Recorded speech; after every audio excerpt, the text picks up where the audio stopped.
అది ఒక అందమైన గ్రామం. ఆ గ్రామంలో చిన్న పిల్లలందరికీ ఇష్టమైన స్థలం ఒక పూల తోట. అతని పేరు మన్ను. ఆమె బంట్రౌతు పేరు బొబ్బిలి. ఒక రోజు మన్ను తోటలో ఒక ప్రత్యేక పువ్వు కనిపించింది. అది కాంతులతో ప్రకాశిస్తూ ఉంది. మన్ను బొబ్బిలితో కలిసి ఆ పువ్వు దగ్గరికి వెళ్ళింది.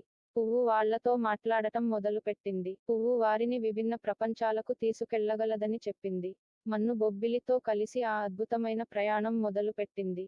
మన్ను బొబ్బిలితో కలిసి స్వీట్స్ దేశం, సముద్రం రాజ్యం, ఆకాశ నగరం వంటి కొత్త ప్రదేశాలను చూశారు. ప్రతి ప్రపంచంలో వారు సమస్యల్లో ఉన్న పాపలకు సహాయం చేశారు. అందరూ వారికి కృతజ్ఞతలు చెప్పి దీవెనలు ఇచ్చారు. ప్రయాణం పూర్తయిన తర్వాత మన్ను మరియు బొబ్బిలి తమ తోటకు తిరిగి వచ్చారు. ఆ మాంత్రిక పువ్వు వారితో సంతోషంగా గుడ్ బై చెప్పింది. మన్ను తన తల్లిదండ్రులకు ఈ సాహస కథను చెప్పింది.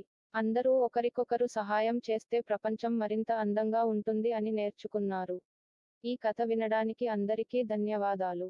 మీకు ఈ కథ నచ్చిందా? మమ్మల్ని సబ్స్క్రైబ్ చేయండి మరియు మీ స్నేహితులకు చెప్పండి.